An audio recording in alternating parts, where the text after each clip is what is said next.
brings me to this thing that happened not too long ago where Kevin Hart broke your stand-up box office record. What record did he break? He said he broke some record of your box office sales for stand-up. I don't know. What did he break? I know ain't nobody. Raw is still the #1 box office concert movie in history, so I don't know what record.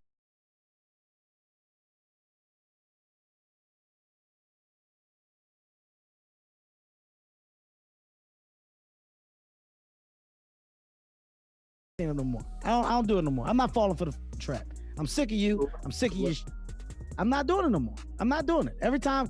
You got more dye in that beard than Diddy wears. All right, that's enough. And I know. That's enough. I seen him. He shows me behind the curtain. That's enough. All right, I'm gonna edit. I'm gonna edit this out.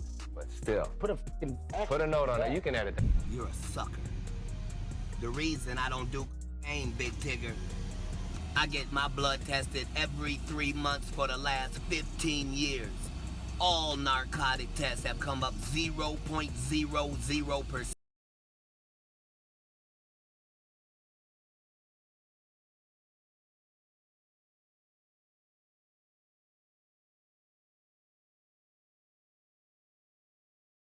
Talk to him.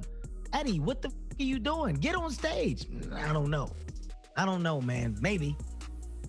Kevin Hart has spent the past decade playing the happy-go-lucky, safe-for-Hollywood comedian. But behind the veneers of box office records and late-night interviews, a storm's been brewing, and now it's spilling out in public. Katt Williams didn't just name-drop Kevin Hart, he accused him of selling his soul. He pulled back the velvet curtain and exposed the freakish machine that's been driving Kevin's rise. And Eddie Murphy, the legend, who once stayed silent, is finally speaking. But not in defense of Kevin, he's calling the bluff, slamming Kevin's fake box office flexes, and making it known that the so-called king of comedy might just be wearing a paper crown handed to him by powerful hands. And the deeper you dig, the messier it gets. Hotel parties, dress agendas, suspicious blackballing, and Diddy's freak-off web, it's all here, and Kevin Hart's name is at the center of it. So why is everyone turning on Kevin now? Why did Eddie call him out? And what really happened at that party in 2010? Buckle up, because this isn't just comedy beef. This is about what Hollywood does to silence some men and elevate others. If you're new here, make sure you hit that like button, subscribe, and turn on notifications. We're not just breaking news, we're breaking patterns, power plays, and hidden agendas that have ruled the industry for decades. Great comedian said that, in the industry, they tried to make him wear a dress. Have you ever ran into that with scripts, and is that something that, you wouldn't do, for? I definitely haven't ran into to put on the dress. I mean, you have to have boundaries. You have to have limits that you refuse to cross. For me, I know what they are. They've yet to been challenged, so I don't have to speak on them. I was asked to dribble a basketball on a talk show this morning. You look said good no to that. Not that was a dress, but I was like, no, I'm gonna look stupid. At the end of the day, you got to know that you're a brand. I'm a brand. You need to protect your brand at all times. When things happen that can possibly affect your brand, your brand can be diminished, and you don't want that to happen. So, protecting my brand is definitely a priority. Pope is 9-year-old Oscar nominee Kevin Wallace. Wow.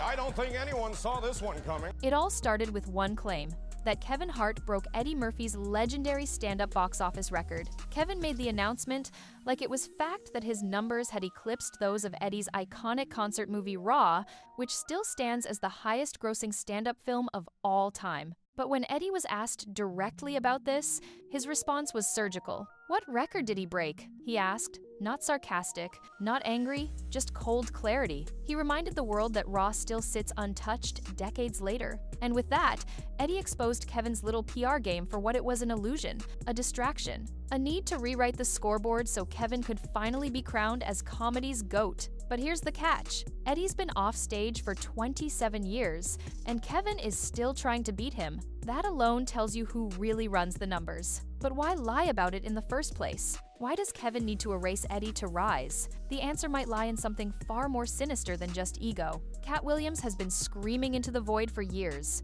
and now people are finally listening. He's been calling Kevin an industry plant from day one. And when you really break down Kevin's rise, it doesn't just look suspicious, it looks scripted. Katt says every movie Kevin got during a 5-year run was a script that landed on his desk first. But when Katt asked producers to remove what he called the step-and-fetch-it energy, the stereotypical, emasculating, coon-like comedy tropes, Kevin doesn't have to worry about what people are going to say about him wearing a dress because of the long line of dress-wearing people before him. So now we have Big Mama's house 1, 2, and 3. Yeah. I've never seen Medea in a pantsuit. I think she wears dresses. So now I'm saying, why are we picking on poor little Kevin Hart? Because it was his turn next. My frustration with Katt Williams comes from, you keep pointing at Hollywood. Hollywood this, the white man, this, and this. When do you take responsibility for your actions? You became a risk to the studios, which is why the studios stopped with you. Why was he a risk? He chose you.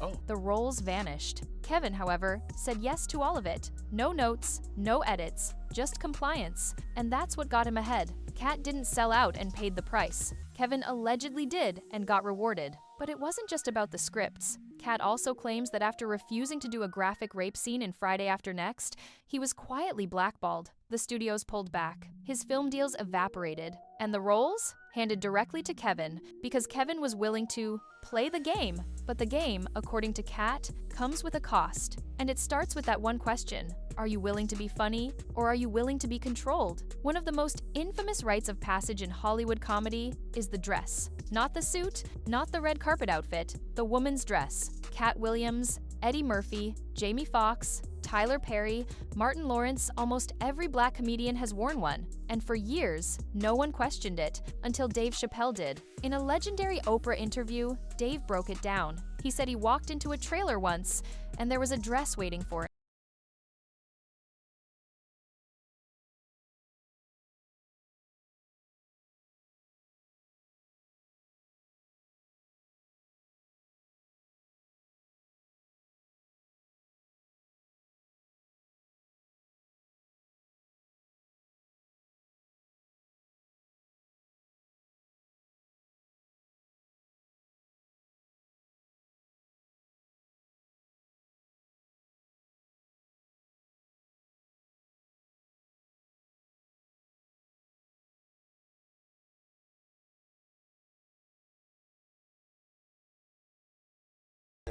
He was told it was a funny scene he'd dress as a woman to help Martin Lawrence's character sneak out of jail. And when Dave refused, they pushed. Writers, producers, directors. They all said the same thing. Come on, it's just funny. But Dave held his ground. And in doing so, he pulled the mask off a much bigger system. Kevin Hart once said he'd never wear a dress either, that he had boundaries and was a brand to protect. But just months later, he was on SNL wearing a dress, a wig, a tiara, and pigtails, playing a little girl. And when people called him out, he had a Twitter meltdown, saying, "I thought it was funny. Nobody made me do it. I'm my own boss." But was he really? Or was that the first visible receipt of a contract he signed long ago? The real question isn't about Kevin's dress.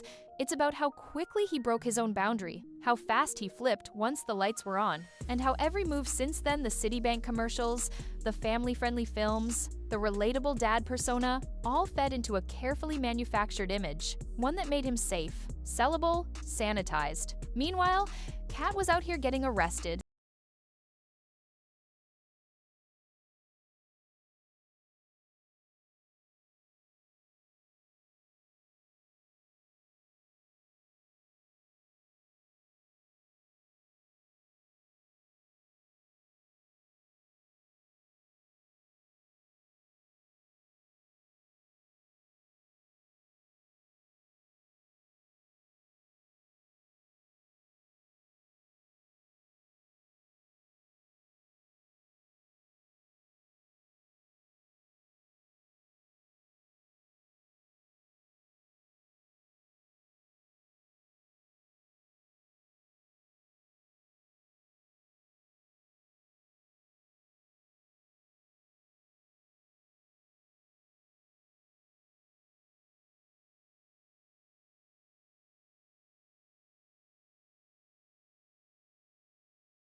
memed to death, and labeled unstable even when all he did was say no to rape jokes and disrespectful scripts. So when Kevin went on The Breakfast Club and called Katt a crackhead and a failure, it wasn't just disrespect, it was projection. The man who'd been handed the keys to the kingdom was now spitting down on the one who turned the deal down. But Katt didn't back down. He disappeared for a while, and then returned with a vengeance. Katt didn't hold back. He laid it all out. From day one in LA, Kevin had deals most comedians never see in a lifetime. His own sitcom, his own movie. Doors flung open. No struggle phase. No grind, just opportunity. And Katt said that kind of rise doesn't happen without strings attached. He claimed Kevin cut a deal with the elites, the ones who decide who makes it and who doesn't. And the Hashon job of someone who sells their soul in Hollywood to pretend it didn't happen. Katt even pointed out that white comedian Gary Owen, who's been in comedy for decades,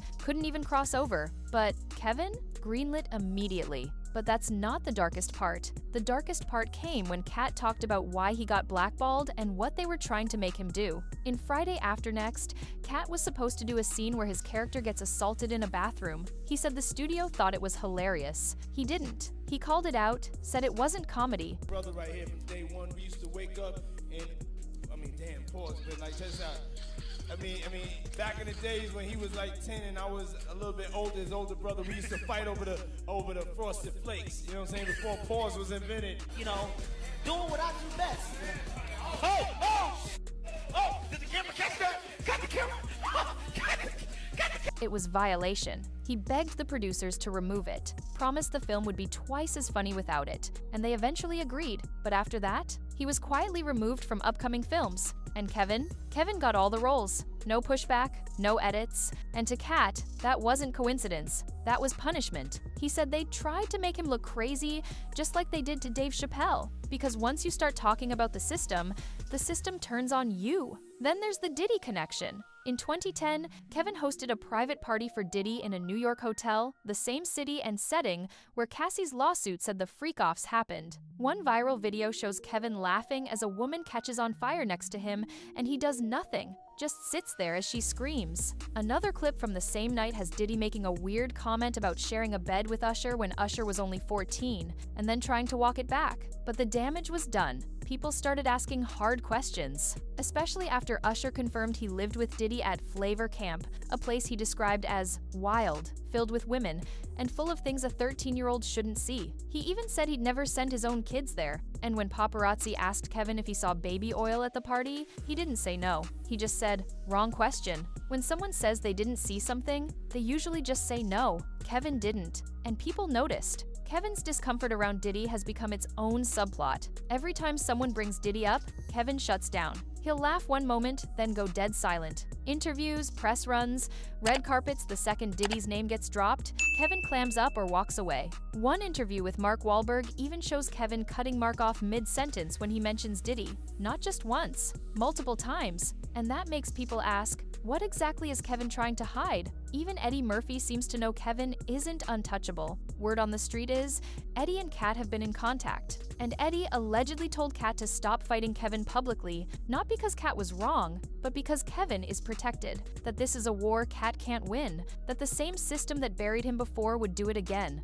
And maybe Eddie knows that system all too well. He's seen it chew people up. He's seen how the game gets played. And maybe, just maybe, that's why he finally spoke up not to take sides, but to set the record straight. Because even legends get tired of lies. And here's the irony. Kevin Hart built a brand on being relatable, the underdog, the everyman. But the deeper this story goes, the more it feels like Kevin never struggled at all. Like his image was crafted to seem authentic, while the real authenticity got blacklisted. Katt stood his ground, refused to wear the dress, refused to do the scene, refused to play the puppet. And instead of being rewarded for his integrity, he was mocked, labeled, and erased. And now, he's reclaiming his voice, telling the truth, and watching as the industry's favorite golden boy struggles to keep his halo intact. So, what do you think? Was Kevin Hart handed the keys to the kingdom because he was safe, compliant, and willing to play the part? Or is Katt Williams just bitter over a career that never reached its full potential? And why is Eddie Murphy, who stayed quiet for decades, suddenly correcting the record? Drop your thoughts in the comments. Like, subscribe, and turn on notifications, because in this town, nothing stays buried forever.